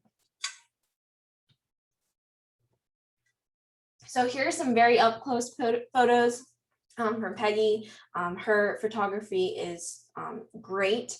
I can never get to that level. Moving on to our submerged vegetation. So this is what I get a lot of pictures of, and this is probably, what you see if you're out on your plant restoration. Like I said, a lot of people really like, our pickerel weeds and some of our other plants have very showy flowers, or they're easy to get to. Whereas if you pull this out of the pond, it can be a little confusing because usually there's multiple species mixed in. You have to put it in a tray, you have to spread it out. It can be a whole process. And so I usually get these photos, and again, I'm sorry I keep speaking in terms of management, but when someone is trying to manage an issue like this, of course, we're always looking at IDing. So when you're IDing, I do like to see these photos sometimes of just the growth pattern in the pond, and I can have a pretty good indication of what it is, but I'm not going to get it down to species or even genus sometimes. And so just make sure if you're trying to ID something that you are pulling it completely out of the pond and you're looking at it up close. And we're going to see some pictures in a second. And one of the reasons, again, like I mentioned before, macroalgae, which is what's in the picture here on the right, that can be very easily confused with our submerged species, which is what is on the left. And of course, it's also mixed in with some algae. So there's a lot of stuff going on there. Coontail, this is native. This is also known as hornwort because it has these horn-like projections on the underside of its branchlets. But coontail, it tolerates pretty turbid water. It doesn't need a lot of sunlight to grow. It's pretty similar to hydrilla. If you didn't know, hydrilla only needs about 1% of sunlight, and that's why it's able to get or grow in very deep reservoirs. And so that's why actually hydrilla is a really big threat in terms of recreation. Kind of a sad fact is the person who first discovered hydrilla in Florida actually got tangled in it and drowned from it. And I know we're not talking about hydrilla, but coontail kind of has a similar threat. It can grow pretty deep. It typically, when I see it, it's in about 1 to 5 feet of water. But again, this all just depends on your water clarity. So it is a submerged plant, but it is pretty loosely attached to the pond bottom, and sometimes you might find it free floating. So again, that's not necessarily a good indication whether it's submerged or a macroalgae. If there's a lot of wave action in an area, this will actually break the stem and increase its vegetative growth. So a lot of our submerged plants actually reproduce by fragmentation. And so that's why we advocate a lot when you have something that is invasive in an area, for example, hydrilla. You do not want to be raking hydrilla out of a impoundment. You're probably going to be making the issue worse, or it's going to be taking a lot of time, and you could still have negative impacts from the surrounding environment and some of the other things going on in the pond. Coontail is usually found in fresh water, but older growth can usually tolerate salinities up to 20 parts per thousand. So it's pretty adaptable. A single strand can get up to 9 feet long and form these large masses. It usually fruits in July to September. And if we're looking at, I'm not going to cover all of these characteristics here on the side, but you can see its fruits are tightly packed, pretty smooth.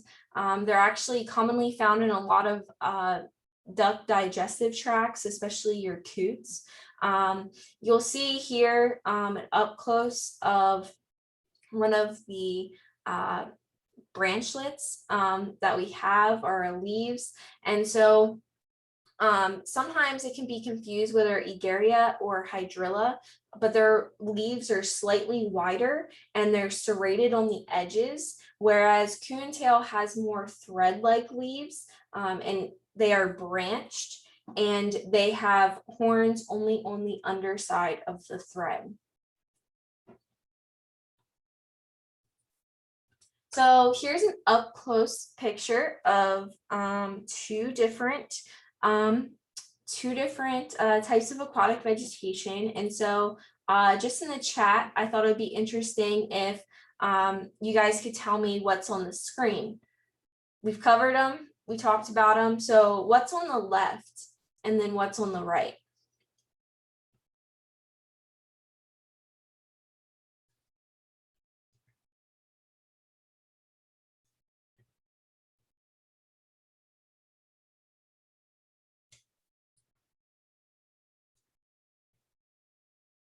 Okay, we're starting to get some answers. I'll wait a couple more seconds, then I'll move on. Yes, so we'll see in the chat. Okay, some people are, yes, okay. So here we have our Cara on the left, and then we have our Coontail on the right. And so one of the identification characteristics that I try to look at is, click the next slide. Coontail, if you're unsure, and if you've gone through a couple of these characteristics and you're still unsure, a surefire way is if you know you're dealing with either Cara or Coontail. Coontail, again, its leaves are branched, whereas Cara, it has the appearance of these branchlets, but they're not going to be forked at all. And so whereas Coontail, it's pretty heavily forked. Again, there's other key characteristics that you can tell it apart, but this is kind of just a surefire way. I don't like it when people say, well, Coontail has those horn-like projections, because if we look back, it can kind of be confused with some of our Cara species that have a lot of these, they're actually spores that are on these branchlets. And so I don't like to go necessarily off of that. Moving on to American pondweed. This is a native species, and this is probably one of my favorite submerged species. Southern Naiad, which we'll talk about in a second, is kind of taking a close second on that. But it's also known as longleaf pondweed because its leaves can get up to 7 inches long. And so this is the pondweed that I was talking about, that has these floating leaves on the top. They're very leather-like. Then they have, sometimes underneath, they'll have these very translucent, thin, wispy leaves, but they're not usually present. So most of the time, the only thing that's on this, a lot of these plants are just the floating leaves at the top. And then it has these nice thread-like stems.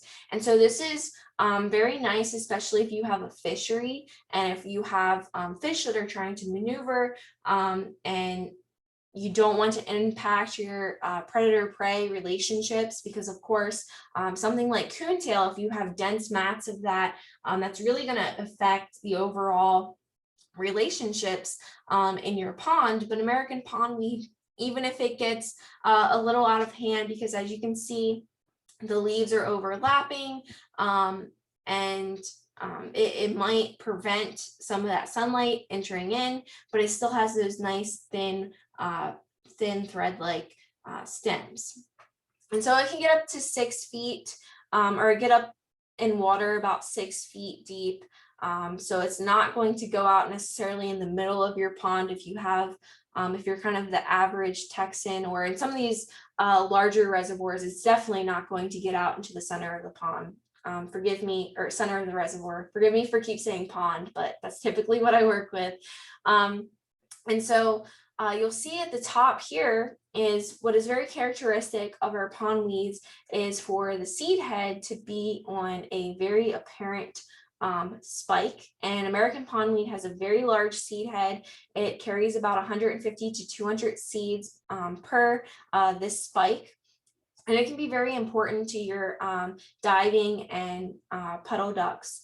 And so a lot of our you know, a lot of people who are looking to plant something into their pond or their reservoir, American pondweed is usually one of the easiest ones that you can get from a lot of your aquatic plant nurseries in terms of submerged plants, because it does have a lot of benefits and not necessarily a lot of negatives.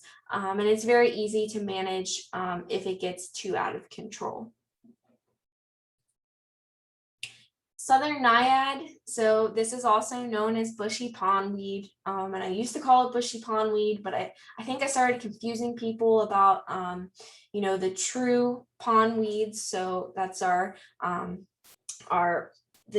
pondweed genus, and I'm not going to say the name because I'm going to completely butcher it, but I did a talk at the annual TMN meeting about our what's considered a true pondweed, and I thought that was it was kind of a short talk because you can only talk so much about them, but anyway, so Southern Naiad, these are native.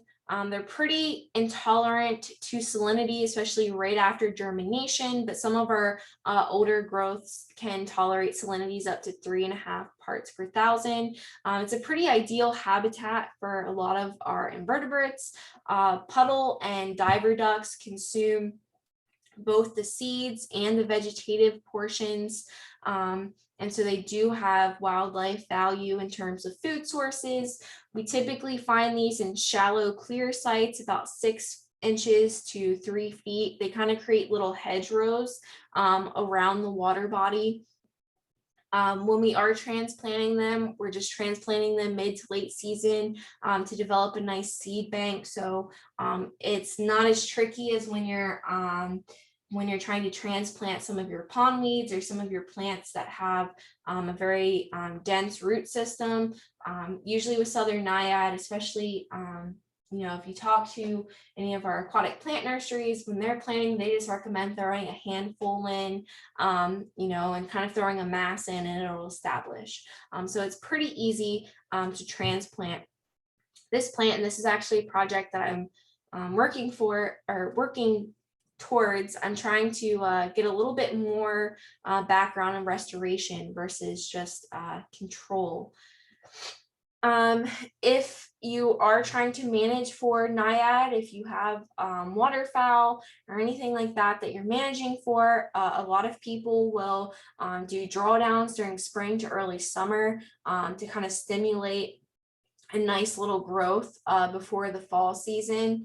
It has very tiny fruits that are pretty obscure, and they're at the bases of the leaves, and which is very different, of course, than the true pondweeds that have that very distinctive spike that we just went over. So here's just another picture of it. Naiad in particular, since it is a perennial, you'll see that throughout different times of the year, it can be more of a reddish color. When it's active and healthy and growing, it's going to be more of that deep dark green color. Again, don't necessarily go off color because the same thing will happen with Coontail as well. And so this is just when you start seeing some of these red stems, this is just a stress response. And as you can see, this is from this past weekend. And so this plant is actually bouncing back from some of the colder weather that we had. Moving on to our last classification. So this is our emergent plants. And again, this is something that I try really hard to get a lot of, to get familiar with a lot of these, but as you can see, as we go on all the way from, our classifications of algae, where we have 3 classifications, and then our floating plants, and then our submerged plants, our classifications kind of get larger and larger. And so it would be impossible to cover every main grouping. But these are just some of the plants that I see. And so, our first grouping is Arrowhead. And so there are 9 species that are common to North America. They contain both native and non-native species. They typically flower through July to September, and they get, depending on the species, they can get up to 4 feet tall. they're pretty strictly confined to freshwater habitats. You'll get names, other common names like duck potato for your arrowheads. And of course, it can either be a very broad leaf like you see here, or it can be more in that stereotypical arrow shape that kind of gets where it gets its name from. And so while these aren't something I typically get calls about in terms of controlling, they do have a pretty rapid growth. And I do see this, this is what happens to take over a lot of impoundments that are pretty bare. It's something that will establish pretty easily. And so in terms of food source, muskrat and nutria will eat the tubers, and then for seeds, tubers, and the plants as a whole, a lot of our ducks and beavers as well. And so it does have a lot of food value. All of our arrowheads are pretty characteristic in terms of their flowers. So they have these bracts that are in whorls of 3 that have 3 sepals and 3 petals. And so most of the time they're white, and sometimes or more rarely they can be pink.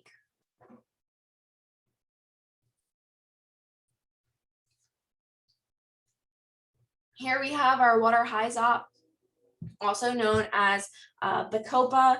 There are 2 species that can be found in Texas, but the most common one, and actually the only one that I have seen in Texas with my own eyes, is coastal water hyzop, or also known as herb of grace, which is a native species. It can tolerate salinities from 0 to 10 parts per thousand. So it really has a wide range in terms of habitats, and it can cover very large areas. It almost creates little meadows.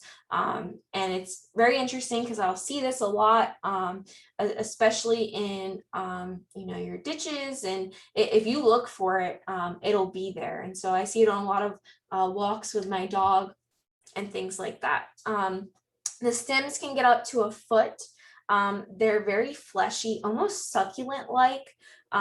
They are opposite. Sometimes people, if there isn't a flower present, they will confuse this with alligator weed, but the leaves are, I'll just go to this picture, but the leaves have very rounded tips, almost imperfectly if you look really close up at this picture. And then of course the top isn't going to be characteristic of what you see with alligator weed. Also, I'm not going to cover alligator weed, but I'm sure a lot of you know the trick that alligator weed has a pretty hollow stem. And so if you break it apart, again, you can see that hollow stem. Another indication is water hyzop has a very distinctive flower from some of your other species that might have these similar leaves or these succulent-like stems. And it has a single flower that's on a separate stalk, which rises up from the nodes. So where the leaves meet the stem. And so these flowers are very small, as you can see in this picture, and they vary from white to blue in coloration. It's really interesting. Sometimes I swear the lighting can mess you up, because I'll look at this picture and sometimes I think it has more of a blue hue to it, or a white hue, or and it kind of happens the same way out in the field. And so a lot of the seeds and leafy portions are consumed by coots and puddle ducks, and your leaves and stems are eaten by nutria, rabbits, and deer. There's a lot of studies with water hyzop, or again, Bacopa, that deal with increasing memory. And so there's actually supplements out on the market with water hyzop for that increased memory. And so I haven't done necessarily a deep dive in that, but I always think that's pretty interesting. Moving on to water leaf. So there's 2 species common to Texas. But the most common one, and again, it's one of those situations where when I'm out in the field, the only one I really see is blue water leaf. It is native. It's mostly confined to your freshwater habitats in ditches, swampy wetlands, and along the pond's edge. It has these very bright blue to purple showy flowers, and they're about an inch across and an inch in height. They're just a nice little almost star-shaped flower.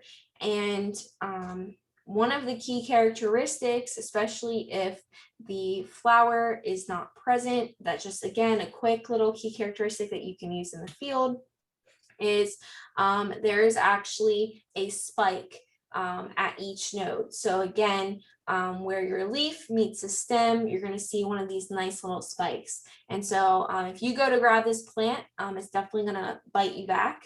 A lot of people don't necessarily want to control this because they think it has a very pretty flower, but sometimes if there's small children running around and if there's a large population, they might look into management or control methods. And because of this spike is probably why there's no real known food source for wildlife. And kind of going towards the end of our presentation. So I mentioned this list, the Identified Harmful Plants of Texas list. If you've been on Texas invasives, it will have the indicator on each of the plant species. Of course, it'll have whether it is a restricted plant in the US as a whole, or if it's on the Texas list. And this is the Texas list that it's referring to.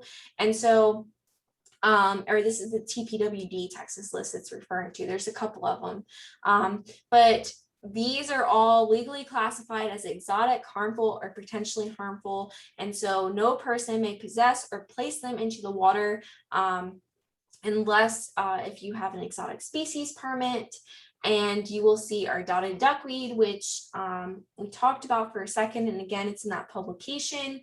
And then if you look at the bottom right-hand corner, these are the 2 new additions this year to this list, effective January 27th, 2021. And these are 2 floating heart species. So crested floating heart and yellow floating heart, and it is present in Texas.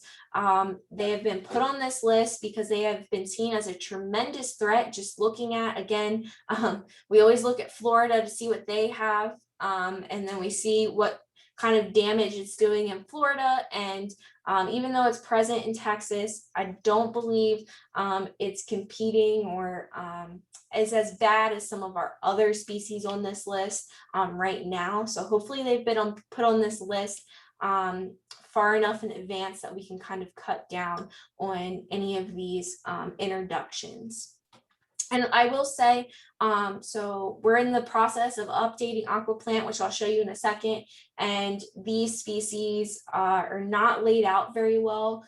There is a few species that are in the same genus that are considered the grouping floating heart, and they are native and they are not on this list. So with that being said, this is the Aquaplant that I was talking about.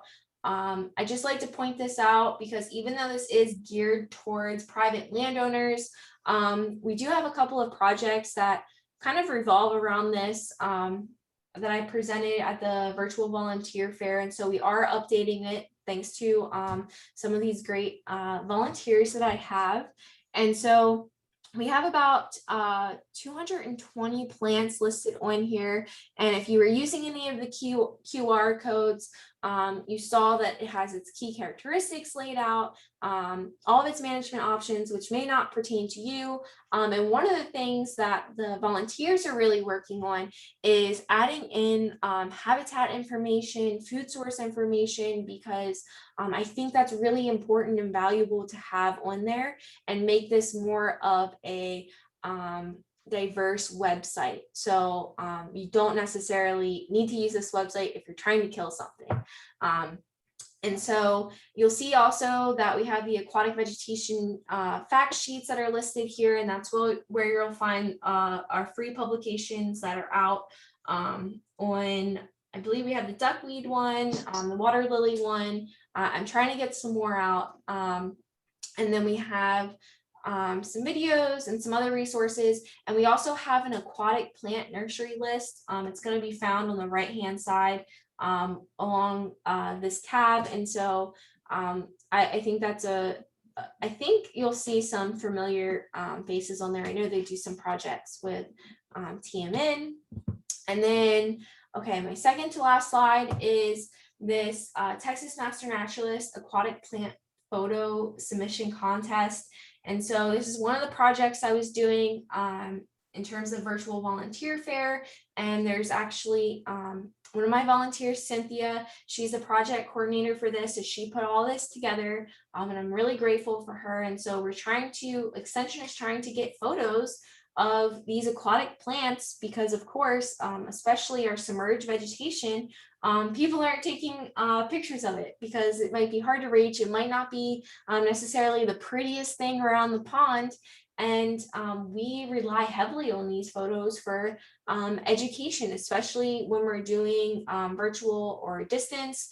And this is what a lot of my job revolves around. And so if you saw those names throughout the presentation, like you see here, those are just submissions from last year. And I was kind of managing the project on my own, and Cynthia has turned this project into something crazy in a good way. So photos can be submitted through iNaturalist or Google Forms, and more information can be found if you use this QR code, or you can reach out to Cynthia or myself. And so with that being said, here's some resources. Also, in addition to Aquaplant, I'm not going to just direct you just to the website I run, but University of Florida has a great website, Texas Invasives, which I'm sure you're aware of. These are the two kind of very in-depth field guides that I use. I wouldn't say these are for beginners because again, I am not a botanist by trade. And so I struggle with these field guides as well, just because with aquatic plants, it can be something different. There's the Aquatic Plant Management Society, which has a lot of great information. They put out a newsletter, I think 4 times a year, and then they have some great articles through there. And then my email is at the bottom of this email, and always feel free to contact me. Okay. Thank you so much, Brittany. I have a question from one of our attendees. He wants to know, how good is iNaturalist at accurately identifying aquatic plants from surface-only photos? Oh, from surface-only photos, you're definitely not going to get anything, unfortunately. iNaturalist is really hard. And so if you're submitting a photo through this contest, most likely you're going to have to do a little bit of digging on identification. Kind of one of the things that I presented at the annual meeting is that even if you have it up and out of the water, which I wish I could bring up this presentation, but when you have it up and out of the water, it's still not, the identification is way off on aquatic vegetation. So we're hoping that through doing this project and offering it through iNaturalist versus Google Forms, we can kind of increase maybe the accuracy a little bit more because more people are providing these photos. And Cynthia and myself are actually going to go through and provide IDs when we can on high quality photos. So this will kind of contribute to iNaturalist, their mission of maybe getting a better base when it comes to aquatic plants. That's a good question. So these, I see the dates here are May 1st through September 30th. So, so what we need to do is get out onto the water and pull things up and kind of spread them out and take really good close-up pictures for you, right? Yes, and so these photos that you see here, I'm sure they were taken by a very high quality camera. I'm not looking for that in every submission. It is just, yes, taking the plant out of the water, spreading the leaves out across a light background and taking an up close photo. And if you can take a couple of photos of the same plant, especially any type of seed that's present on the plant, that would be really beneficial. Awesome. This sounds like such a worthwhile project, and it's great to see that you've got a lot of photos in your presentation tonight that were from fellow Texas Master Naturalists. That's really cool. Yeah, and I love, that's another thing, Cynthia is also going to be creating kind of a bank for me, because I don't want to mess up people's names, and I want to make sure their names are still associated with their photos so they get credit for it. And so it's really great that she's helping me with this, because it got a little overwhelming last year. We had 11 volunteers that submitted photos, but it was over 300 photos. So it was a lot. That is quite a lot of photos. So so we need to get out there and start working. Well, I see we've got our project cut out for us right there. Well, thank you so much, Brittany. We have learned so much tonight. And one of my big questions was, is pickerelweed emergent? And by the time you were finished with your talk, I knew. Awesome. Great. Okay. Does anyone else have any questions? Do you want to unmute and ask? Oh, I see I'm sorry for the confusion. In my PowerPoint, if I put SPP, that just means multiple species within that genus, and someone answered that.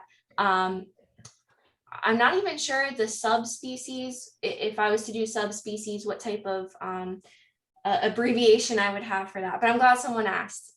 Yeah. And I'm glad someone answered. Thank you for that.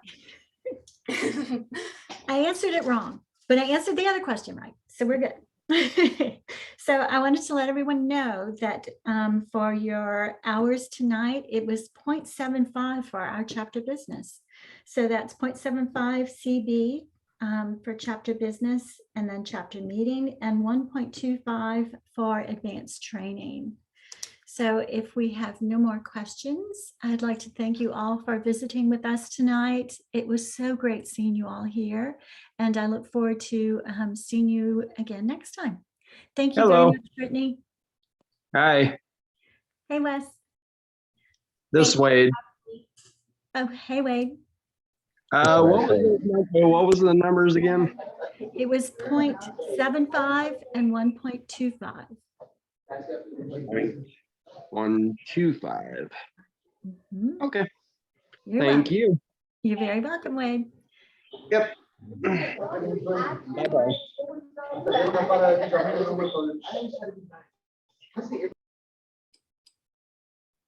Thank